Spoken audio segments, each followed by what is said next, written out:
bicara mindset ini sesuatu yang tidak kelihatan, tidak tampak memang, tetapi inilah akhirnya yang menjadi pondasi orang itu bergerak, karena dia di bawah alam sadar. Kadang sering dengar gitu kan, orang action itu tergantung dari apa yang diyakini di dalam pikirannya.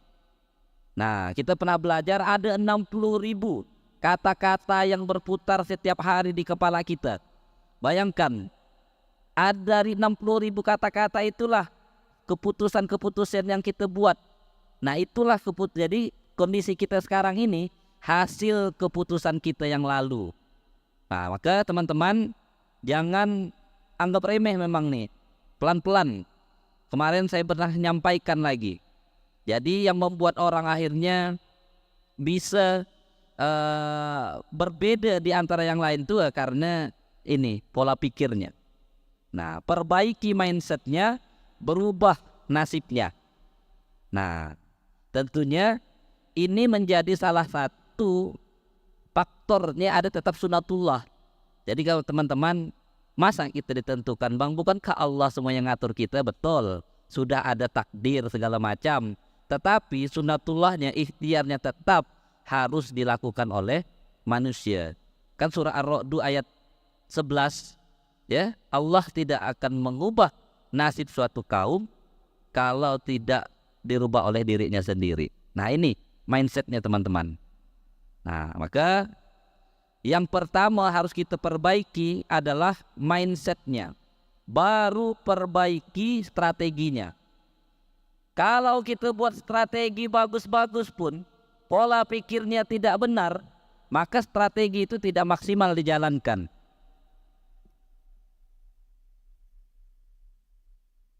Karena teman-teman, kalau sudah mindsetnya benar, strateginya itu akan ngikut.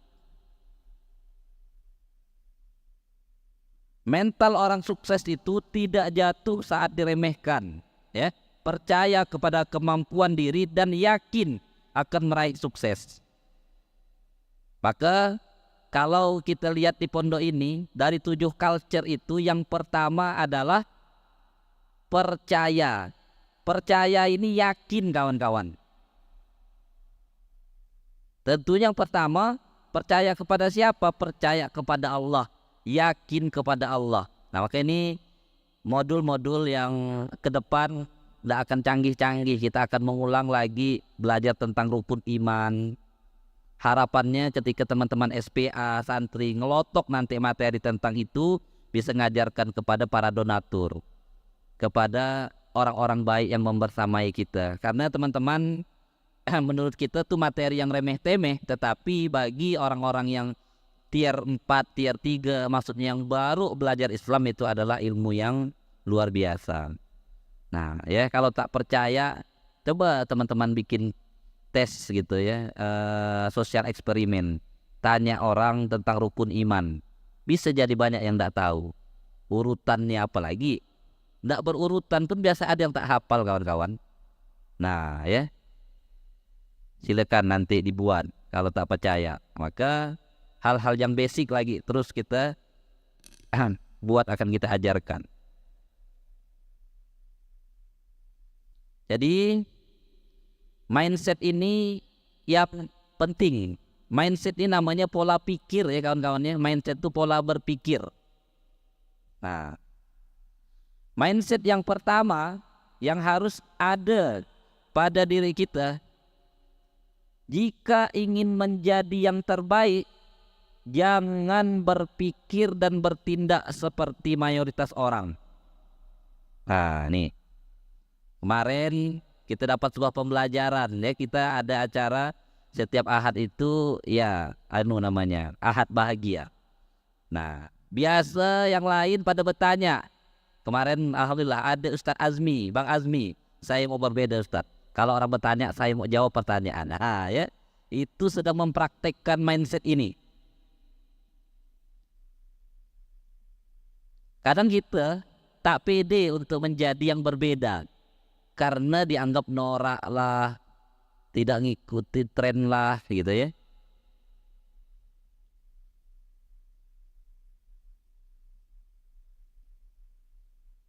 Jadi 2020 itu juga menjadi titik balik kawan-kawan, ketika dulu kami saya sama ABN, ya yang namanya corporate pada umumnya seperti perusahaan gitu ya.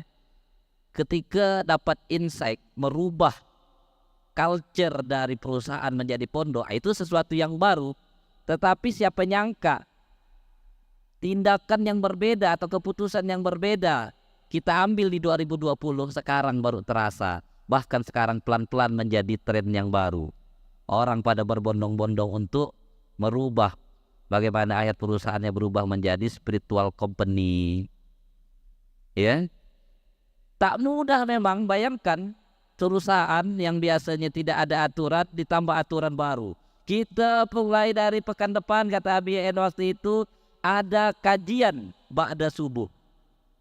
Malah yang paling pertama protes ya teman-teman HRD. Macam mana ngitungnya bang?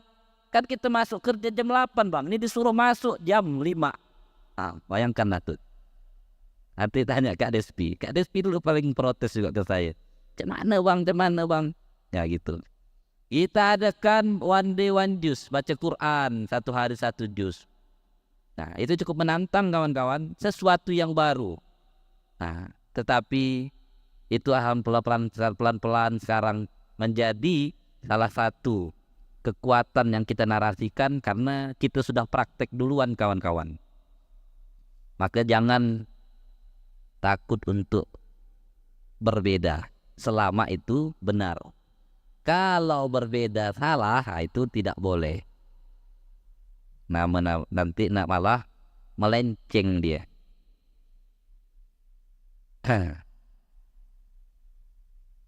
Oke, yang pertama apa?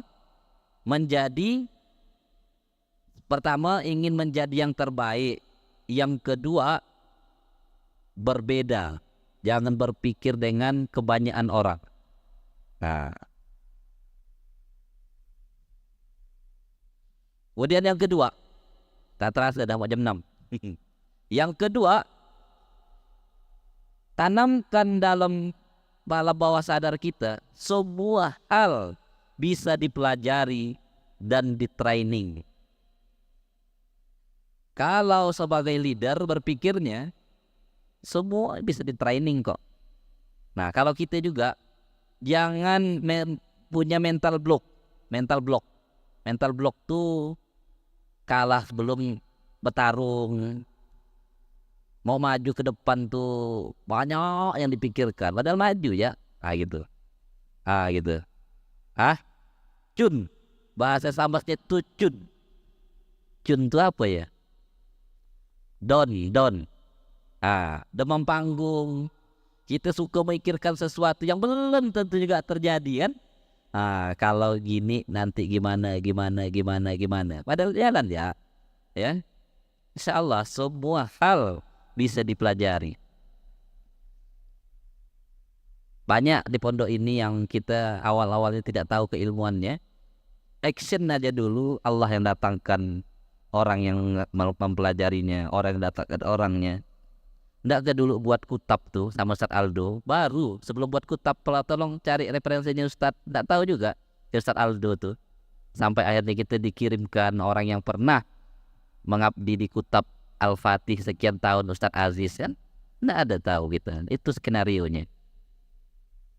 Tak ngerti fundraising, datangkan Bang Icat. Tak ngerti keuangan, datangkan Bang Freddy. Kan?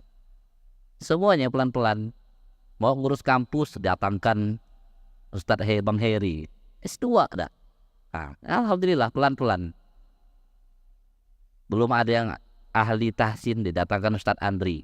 Nah sekarang tinggal kita upgrade ya nih mintanya nih. Apa yang kita perlukan? Ayo perlukan kawan-kawan.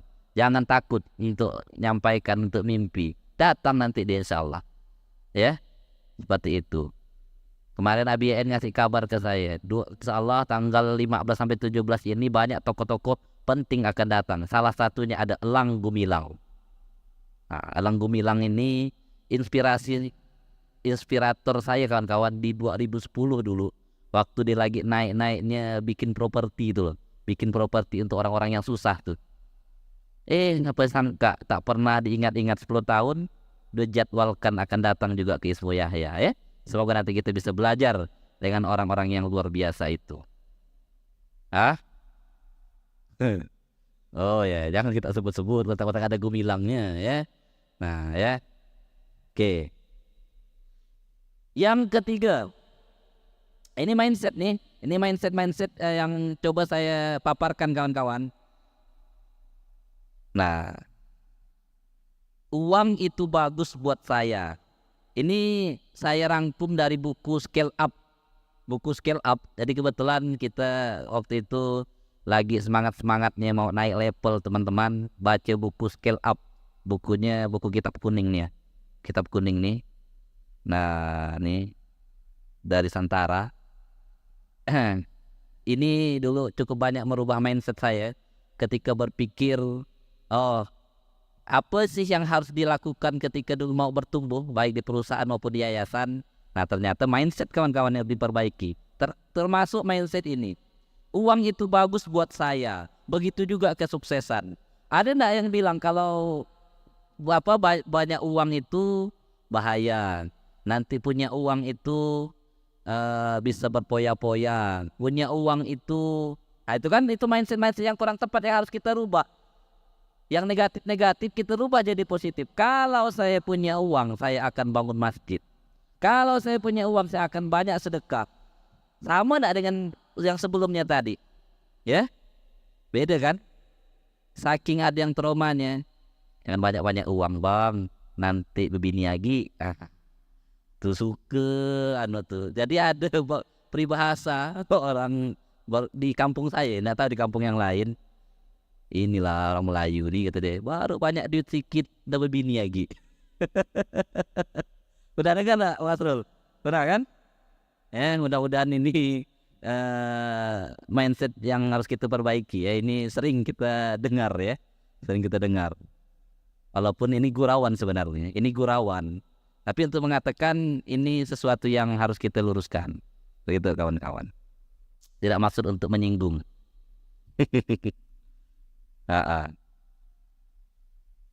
Karena tadilah apa yang kita dengar, apa yang sering kita lihat, itu tuh berpengaruh ke bawah alam sadar kita kan. Nah maka itu yang pelan-pelan harus kita kikis. Maka belajar mindset ini, dikit ya dia bergesernya tuh kawan-kawan. Hanya saya pernah baca 0,0 sekian persen dia bisa berubah dari yang setiap kita pelajari. Maka harus sering-sering. Nah harus kita rubah mindsetnya nih. Bahwa punya uang banyak itu baik kawan-kawan. Selama diarahkan kepada hal yang baik juga. Nah, begitu juga dengan kesuksesan. Oke, ada 7 mindset salah nih, agak cepat. Yang keempat, hasil yang saya dapat bergantung pada perilaku saya.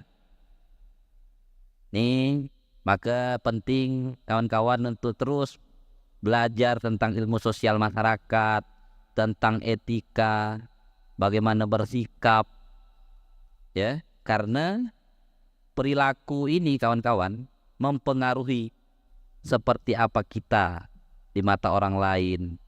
Posisi kita saat ini ditentukan oleh sikap dan perilaku kita. Jadi bertindak itu tidak hanya benar dan salah, tetapi ada norma-norma yang harus kita perhatikan. Contoh misalnya, ketika ada majelis seperti ini, ya teman-teman, kalau mau keluar tidak enak langsung keluar, berarti kan kita sudah berpikir nih, oh ada etika dalam majelis, ada perilaku seperti itu ya. Kita bisa mengukur enak dan tidak enak, nyaman dan tak nyaman. Bukan asal nyaman di diri kita, nyaman di orang lain dah, seperti itu. Ada mempertimbangkan kepantasan. Nah seperti itulah. Ini perilaku kawan-kawan, sikap yang harus dipelajari. Kemudian yang kelima, ini yang sering saya sampaikan, ambil tanggung jawab pribadi. Kalau antum mau muncul ke permukaan, ambil tanggung jawab lebih. Jangan menyalahkan. Ya, no blame. Nah, ini juga salah satunya. Ambil tanggung jawab pribadi. dikasihkan amanah A, kalau bisa A plus, A tambah B, gitu. Insya Allah kawan-kawan, Allah tidak akan pernah menyia-nyiakan ya orang yang berbuat lebih. Kalau kita kebanyakan kan ngeluh kan, saya gila nih, ada event, nah mulai teman-teman anak IO kan, kita gila nih, tengoklah ya. Insya Allah. Bang Rizky mana ya? Long kelihatan. Udah nyampe Bang Rizky? Belum ya? Hari ini kah? Oke. Insya Allah nih angkatan 1 tuh teman-teman, orang-orang yang berani ngambil tanggung jawab lebih dengan segala keterbatasan di pondok ini. Tuh banyak, ada Kak Lilis di sini, ada Bang Rizky, ada Kak Fatin. Wajar kalau teman-teman kita sekarang, kakak-kakak kita ini punya kemampuan lebih dibanding teman-teman, karena mereka mau ambil tanggung jawab pribadi di kondisi yang terbatas waktu itu ya. Kemudian yang keenam, no ex, apa nih bacanya nih? No excuse. Jangan banyak alasan.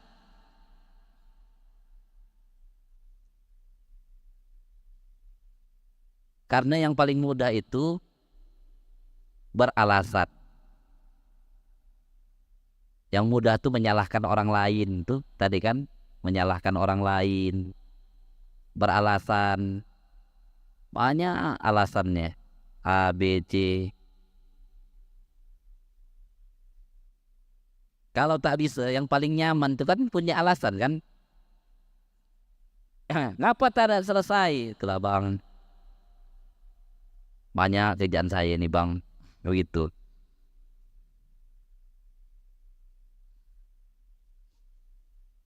Semakin banyak kita buat alasan kawan-kawan, semakin tak jadi dia. Ya. Yang penting-penting ya mau sampaikan. Baru yang terakhir, selalu berpikir kaizen. Berpikirlah, hari ini lebih baik dari kemarin. Berpikir besok lebih baik daripada hari ini. Berpikir harus ada perbaikan yang terus menerus. Kaizen namanya ini, ada perbaikan terus menerus kawan-kawan. Kalau menghafal berarti harus ada tambahan hafalan terus menerus ya. Kalau di dalam organisasi kita, perbaiki terus apa yang kurang. Dalam diri kita juga seperti itu, apa yang kurang terus diperbaiki. Ini namanya continuous improvement ya. Insya Allah kalau teman-teman lakukan ini, tanpa sadar sekian tahun nanti, kok bisa juga saya di posisi ini ya. Nah gitu loh. Insya Allah. Jadi tidak ada yang instan, tidak ada. Semuanya berproses. Bicara mindset, ini juga materi lama ya. Ada dua. Ada yang kita kenal dengan fixed mindset dan growth mindset kawan-kawan. Fixed mindset ini ciri-cirinya nih kita tampilkan ada 8. Yang pertama, suka menghindari tantangan. Dia mau aman ya, main aman. Tidak suka perubahan. Ada perubahan dia komen, apa gini berubah gini, kena nyaman dah posisi sekarang nih. Selalu mencari alasan. Tuh tadi ya, cari alasan. Melihat peluang sebagai masalah. Saat orang yang growth mindset berpikir, wah keren nih, ketika Bang Ican kita tantang buat event apa lagi nih Bang Ican yang ada hubungannya dengan visi misi di Agustus ini. Kalau orang lain berpikirnya, apa lagi ini masalah. Tapi Bang Ican bilang kita akan adakan hataman wisuda 1000 orang yang kita berantas buta huruf Quran. Insya Allah hari ini silakan santri semua ikut ya. Teman-teman yang mau ikut TFT, training for trainer, ikut hari ini ya. Ini bisa menjadi salah satu senjata kita yang ada di ekosistem ini kawan-kawan, yang ada di keluarga besar Sidak. Ketemu orang yang tidak bisa baca Quran, oke. bisa langsung kita tuntaskan. Ah begitu. Kayak apa namanya ya? Kalau tabib tuh ada orang sakit sehat. Nah, kita punya senjata juga di sidak ini. Minimal menguasai modul Sakifat. Ketemu orang tidak bisa baca Quran, kasih buku Sakifah, ajarkan, bisa tuntas. Karena tidak bisa mengharapkan Bang Ustadz Adim. Ustadz Adim aja sekarang di Singkawang ada 13 titik keliling. Mabuk nanti dia mau keliling Kalbar. Nah, harus bagi tugas. Ada 14 kabupaten kota. Kalau mau menyelesaikan Kalbar aja, kalau satu kabupaten satu orang, demam. Benar. Nah maka harus banyak nih. Deh, semoga target Bang Ican 1000 yang akan kita wisuda nanti di 17 Agustus tercapai. Melihat peluang sebagai masalah, itu baik mindset, harus dibalik. Nah, peluang itulah yang harus ditangkap. Tidak bisa dikritik, suka dengan zona nyaman, merasa setiap usaha yang dilakukan adalah sia-sia, berhenti belajar setelah lulus sekolah. Nah ya, ngapa tak belajar? Was saya dah bang, dari TK, SD, SMP, SMA, kuliah, datang pondok ingin suruh belajar lagi. Hatam saya dah tuh. Iya, masalah yang kita praktekkan berapa banyak? Atau lebih banyak lupanya kan? Oke, sip, lanjut. Terakhir, growth mindset ciri-cirinya: 1. Menyukai tantangan, siap menerima perubahan, selalu mencari solusi, melihat masalah sebagai peluang, siap belajar dan siap dievaluasi, anti zona nyaman, kegagalan adalah pembelajaran, sekolah sebenarnya setelah lulus sekolah. Dunia nyata sesungguhnya itu ketika kita terjun ke masyarakat, bukan saat kita ada di lembaga sekolah. Ini kawan-kawan, silakan dipoto, di screenshot aja biar cepat mencatatnya.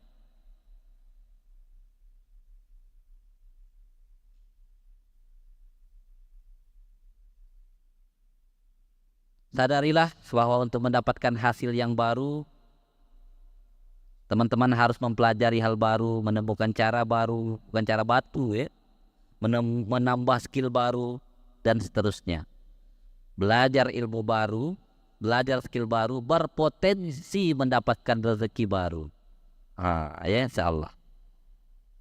Seperti itu kawan-kawan.